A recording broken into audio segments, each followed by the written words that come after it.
మీరు చూడాలనుకున్నదే మీరు చూస్తున్నది SV99 న్యూస్. తెలంగాణ రాష్ట్ర ముఖ్యమంత్రి రేవంత్ రెడ్డి పాశమైలారం ప్రమాద స్థలాన్ని పరిశీలించారు. సిగాచి ఫార్మా కంపెనీలో రియాక్టర్ పేలిన ఘటనలో ఇప్పటి వరకు 42 మంది మృతి చెందారని అధికారులు ధృవీకరించారు. ఇంకా శిథిలాల కింద మరో 27 మంది ఉండవచ్చనే అనుమానం వ్యక్తమవుతోంది. హాస్పిటల్లో చికిత్స పొందుతున్న వారిలో 11 మందికి విషమంగా ఉందని సమాచారం. సీఎం రేవంత్ ఘటన జరిగినప్పటి నుంచి అక్కడ జరుగుతున్న సహాయక చర్యల గురించి ఆరా తీస్తూనే ఉంటున్నారు. ఇప్పుడు ఘటనా స్థలాన్ని పరిశీలించగా మరికొద్దిసేపట్లో హాస్పిటల్లో చికిత్స పొందుతున్న వారిని పరామర్శించనున్నారు. అలాగే వైద్యులతో మాట్లాడి వారి ఆరోగ్య పరిస్థితిపై అడిగి తెలుసుకోనున్నారు. కాగా ప్రమాద స్థలాన్ని సందర్శించిన సీఎం రేవంత్ రెడ్డి వెంట మంత్రులు వివేక్ వెంకటస్వామి, శ్రీధర్ బాబు, పొంగులేటి శ్రీనివాస్ రెడ్డి, దామోదర్ రాజనరసింహ ఉన్నారు. సీఎం అక్కడ కొనసాగుతున్న సహాయక చర్యలను పర్యవేక్షించి బాధితుల పరిస్థితిపై అధికారులతో సమీక్ష నిర్వహించారు. మీడియాతో మాట్లాడిన సీఎం రేవంత్ రెడ్డి ప్రమాద ఘటనపై విచారణను మరింత వేగవంతం చేయాలని, ప్రత్యేక కమిటీ నియమించి తక్షణ నివేదిక సమర్పించాలని సూచించారు. ప్రమాదానికి గల కారణాలపై క్లారిటీ అవసరమని, ఊహాజనిత సమాధానాలు వద్దని అధికారులను గట్టిగా హెచ్చరించారు. ప్రమాద సమయంలో పరిశ్రమలో బాయిలర్ల పనితీరు ఎలా ఉందో, అవసరమైన తనిఖీలు జరిగాయనే అంశాలపై ప్రశ్నలు వేశారు. అంతేకాకుండా ఇలాంటి విషాద సంఘటనలు మళ్లీ జరగకుండా చర్యలు తీసుకుంటామన్నారు. రాష్ట్రంలోని అన్ని పరిశ్రమల్లో భద్రతా ప్రమాణాలు పకడ్బందీగా పాటించాలన్నది తమ ప్రభుత్వ లక్ష్యమని స్పష్టం చేశారు. మృతుల కుటుంబాలకు ప్రభుత్వం అన్ని విధాలుగా అండగా ఉంటుందని హామీ ఇచ్చారు. మరణించిన కార్మికులకు ఇన్సూరెన్స్ ఉందా అనే విషయంపై విచారణ జరిపించాలని అధికారులకు సూచించారు. ప్రమాదంలో చనిపోయిన వారికి ₹1,00,000 తక్షణ సహాయం ప్రకటించారు. బాధితులకు అత్యుత్తమ వైద్యం అందించాలని, అవసరమైన అన్ని మెడికల్ సపోర్ట్స్ ఇవ్వాలని అధికారులను ఆదేశించారు. మరోవైపు సహాయక చర్యలు జోరుగా కొనసాగుతున్నాయి. రెస్క్యూ ఆపరేషన్ లో SDRF, సింగరేణి టీమ్స్ పాల్గొంటున్నాయి. DNA పరీక్షల ద్వారా మృతుల గుర్తింపు ప్రక్రియను వేగవంతం చేయాలని కలెక్టర్ P. ప్రావీణ్య వెల్లడించారు.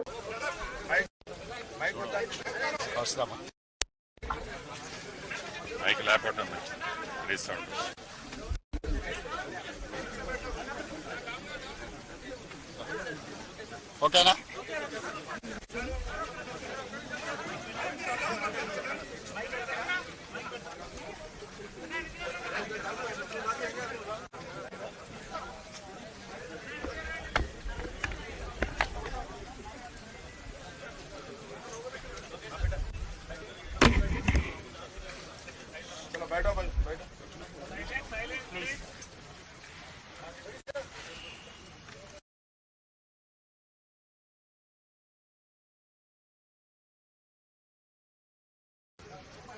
ప్రమాదకరమైన సంఘటన. చాలా మంది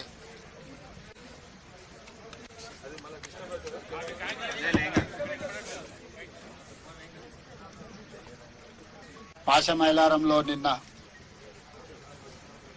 కెమికల్ ఫ్యాక్టరీలో జరిగిన ప్రమాదకరమైన సంఘటన నేపథ్యంలో నిన్న ఉదయం నుంచి మంత్రులు దామోదర్ రాజనరసింహ గారు, వివేక్ వెంకటస్వామి గారు, స్థానిక కలెక్టర్, పోలీసు ఉన్నతాధికారులు, అదేవిధంగా ఫైర్ సిబ్బంది అందరూ కూడా ఈ సంఘటన తదనంతర పరిణామాలన్నిటిని కూడా దగ్గర ఉండి పర్యవేక్షిస్తూ చనిపోయిన వాళ్ళ శవాలను తొలగించడం కానీ, గాయాలపైన వాళ్ళను హాస్పిటళ్లకు తరలించడం, అక్కడ యాజమాన్యంతో కూడా చర్చిస్తూ నష్ట నివారణ చర్యలకు పూర్తి స్థాయిలో ప్రభుత్వం చర్యలకు ఉపక్రమించింది. కానీ అక్కడ జరిగిన దురదృష్టకరమైన సంఘటన చాలా మంది ప్రాణాలను బలిగొన్నది. ఇది అత్యంత విషాదకరమైన సంఘటన. ఇప్పటి వరకు ఉమ్మడి రాష్ట్రంలో కానీ, తెలంగాణ రాష్ట్రంలో కానీ ఇన్ని ప్రాణాలను బలిగొన్న దుర్ఘటన జరగలేదు.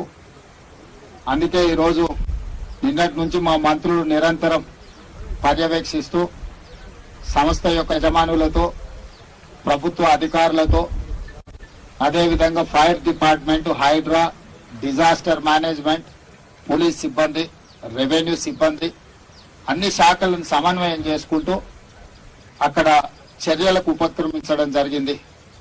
మంత్రుల పర్యవేక్షణతో పాటు ఈరోజు నేనే స్వయంగా ఇక్కడికి వచ్చి దుర్ఘటనను పరిశీలించి దీనికి సంబంధించిన వివరాలను సేకరించి దానికి సంబంధించిన ప్రభుత్వం తీసుకోవాల్సిన చర్యలను అన్నిటిని కూడా ప్రభుత్వం చేపట్టవలసిన బాధ్యతను కూడా ఈరోజు అధికారులకు ఆదేశాలు ఇవ్వడం జరిగింది.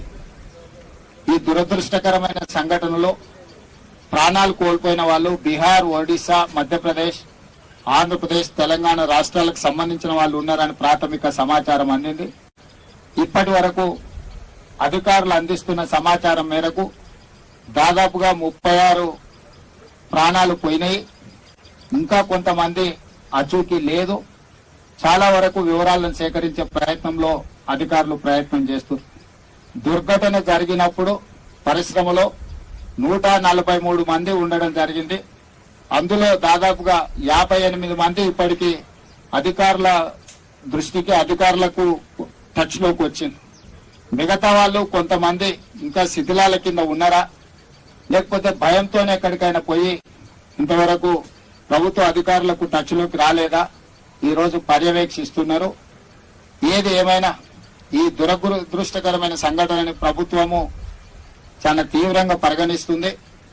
దీనికి సంబంధించి చనిపోయిన కుటుంబాలకు ₹1 కోటి నష్టపరిహారం ఇప్పించాలి. పరిశ్రమ వాళ్ళతో మాట్లాడి ప్రభుత్వం వైపు నుంచి, పరిశ్రమ వైపు నుంచి చనిపోయిన కుటుంబాలకు ₹1 కోటి నష్టపరిహారం ఇవ్వాలి అని చెప్పి నేను ఆదేశాలు ఇవ్వడం జరిగింది.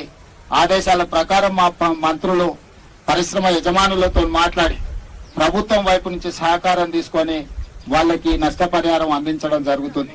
అదేవిధంగా తీవ్రంగా గాయాల పాలైన వాళ్ళకి పని చేసుకోలేని పరిస్థితులు, ఒకవేళ వాళ్ళు బ్రతికి బాగా ఇంటికి వచ్చినా పని చేసుకోలేని పరిస్థితిలో ఉంటే వాళ్లకు ₹10 లక్షల ఇవ్వాలి అని, అదేవిధంగా దెబ్బలు గాయాల పాలై కొంతకాలం పని చేయలేని పరిస్థితిలో ఉండి ఆ తర్వాత మళ్లీ యథావిధిగా వాళ్ళు పనులకు వెళ్లే పరిస్థితి ఉంటే వాళ్లకు ₹5 లక్షల ఇవ్వాలని, అదేవిధంగా ఈ దుర్ఘటనలో ఏదైతే వైద్య సహాయం అందించాలనో 100% వాళ్ళకు సంబంధించిన వైద్య సహాయాన్ని పరిశ్రమలు, అదేవిధంగా ప్రభుత్వం కలిసి పరిశ్రమ యజమానులు పెట్టుకోగలిగినంత పెట్టుకుంటారు. వాళ్ళకి ఎలాంటి ఇబ్బంది లేకుండా ప్రభుత్వం కూడా వైద్య సహాయాన్ని 100% అందించాలని మా మంత్రులకు నేను ఆదేశాలు ఇవ్వడం జరిగింది. వాటిని పర్యవేక్షించడానికి కూడా అధికారులను చీఫ్ సెక్రటరీని, డిజాస్టర్ మేనేజ్మెంట్ స్పెషల్ చీఫ్ సెక్రటరీని, లేబర్ అండ్ ఎంప్లాయ్మెంట్ ప్రిన్సిపల్ సెక్రటరీని, ఫైర్ డిపార్ట్మెంట్ అడిషనల్ డీజీని ఒక కమిటీగా వేసినాం. వీళ్ళందరూ కూడా జరిగిన సంఘటన మీద విచారణ చేసి నివేదిక అందించడం జరుగుతుంది. దీనికి బాధ్యులైన అందరి మీద కూడా ప్రభుత్వం చర్యలు తీసుకుంటుంది.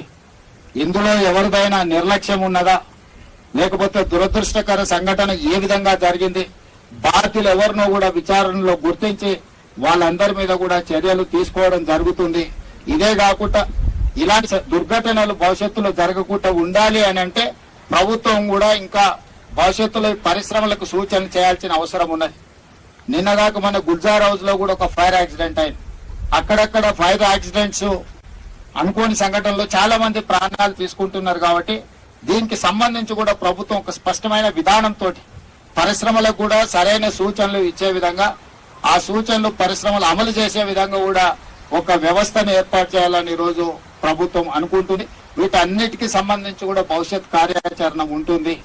ఇక్కడ ఉన్న పరిశ్రమలకు సంబంధించిన యజమానులు కూడా మీ పరిశ్రమలలో ఇలాంటి సంఘటనలు జరగకుండా ఉండడానికి అవసరమైన చర్యలను కూడా మీరు చేపట్టవలసిందిగా అధికారులకు కూడా నేను ఆదేశాలు ఇచ్చిన. పీరియాడికల్ ఇన్స్పెక్షన్స్ చేసి అక్కడ ఏమైనా ఇట్లాంటి సంఘటనలకు అవకాశం ఉంటే ఎంబడే వాళ్లను యజమానులకు కూడా వాటి వివరాలు అందించి వాటిని సరిదిద్దే విధంగా చర్యలు తీసుకోవాలని కూడా నేను ఇంతకుముందు సమీక్షలో అధికారులకు చెప్పడం జరిగింది.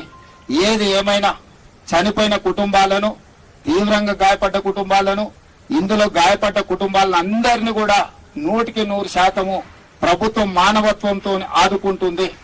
అన్ని రకాలుగా వాళ్ళకు అండగా నిలబడుతుంది. ప్రమాదంలో చనిపోయిన గాయపడ్డ వాళ్ళ పిల్లలకు చదువుకోవడానికి అవసరమైన ప్రభుత్వ రెసిడెన్షియల్ స్కూల్స్ లో అడ్మిషన్ల గురించి కూడా మాట్లాడమని నేను అధికారులకు ఆదేశాలు ఇవ్వడం జరిగింది. ఈ సంఘటనలో బాధితులు ఎవరున్నా వాళ్ళ పిల్లల చదువుల బాధ్యత కూడా రాష్ట్ర ప్రభుత్వం తీసుకోవాలనుకుంటుంది. వైద్యానికి సంబంధించి 100% సహాయం అందించాలనుకుంటుంది. అదే విధంగా క్షతగాత్రులకు మరణించిన వాళ్ళకు కూడా నష్టపరిహారం ఇవ్వాలని కూడా ఈ రోజు ప్రభుత్వం నిర్ణయం తీసుకున్నది. బాధిత కుటుంబాలను కూడా నేను కలిసిన, దాంట్లో ఒక అమ్మాయి ప్రెగ్నెంట్, చిన్న పాప ఉంది, చిన్న బాబు ఉన్నాడు, ప్రెగ్నెంట్ ఉన్నారు. ఇట్లాంటి సంఘటనలు చాలా బాధాకరమైనవి. వాళ్ళందరికీ సరైన విధంగా ప్రభుత్వం సహాయం అందిస్తుంది.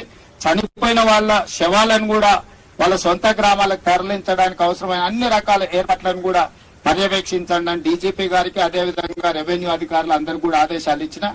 వీళ్ళందరినీ ఆదుకునే బాధ్యత ప్రభుత్వం తీసుకుంటుంది. భవిష్యత్తులో ఇట్లాంటి సంఘటనలు జరగకుండా పరిశ్రమలను అప్రమత్తం చేస్తూ ప్రభుత్వం పర్యవేక్షిస్తుందని మీ అందరికీ తెలియజేస్తున్నాను.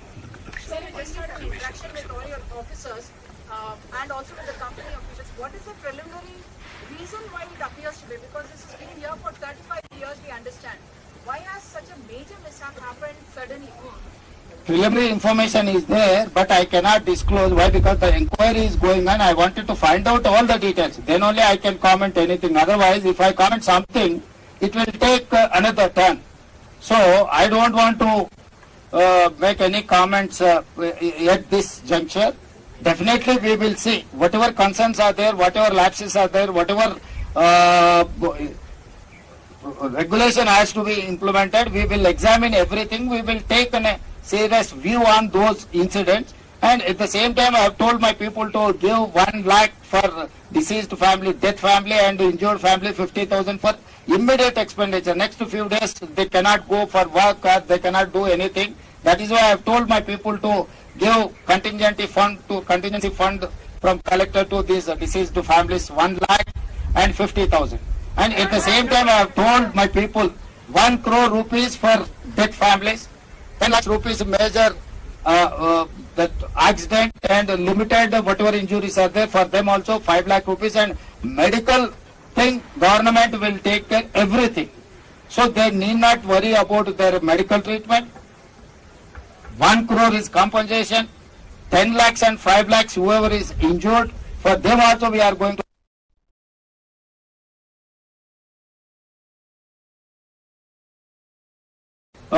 school. If they wanted to join in government residential school, I have told my people to examine all those cases individual, and we are there to provide education for their families. There's also a distinction between the migrant workers and others. You have done the review meeting.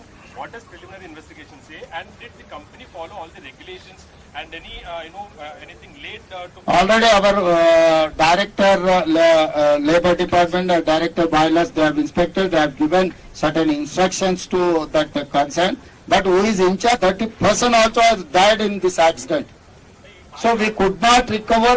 We could not collect all those information. My team is there on the job. Definitely they will collect all those information. Then I will push you to. How many people have lost their lives, sir? ఈ క్షణం కానీ మీరు జరిగిన క్షణాన ఎలా ఉంటుందో ఈ horrible లేకుంటుంది. అదేవిధంగా ఇక్కడ ఈ పరిశ్రమల్లో కార్మికులను ఒక బానిసలుగా చిత్రీకరించి వాళ్ళు పని తీసుకుంటున్నారు. 12 గంటలతో పాటు 24 గంటలు పని చేసుకుంటున్నారు. అలాంటి వాళ్ళకి ఎలాంటి భద్రత లేదు, వాళ్ళకి ఎలాంటి ఫిజికల్ తక్కువ లేదు. దాంతో పాటుగా ఈ ప్రాంతంలో ఉన్న కార్మికులకు ఏదైనా ఇన్సిడెంట్ జరిగితే వాళ్ళు ఇక్కడ నుంచి తరలించడానికి ఎలాంటి ట్రాన్స్పోర్టేషన్ లేదు. వాళ్ళని ఒక గుర్రలాగా ఆటోలలో వేసి తరలిస్తున్నారు.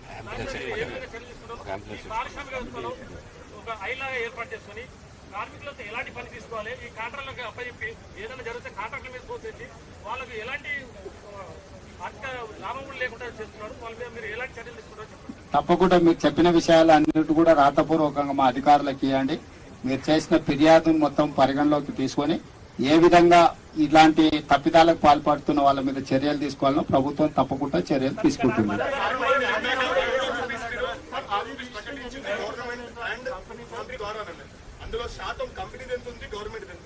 వాళ్ళకి కావాల్సిన ₹1,00,00,000. శాతంతో ఏం పని మిత్రమా?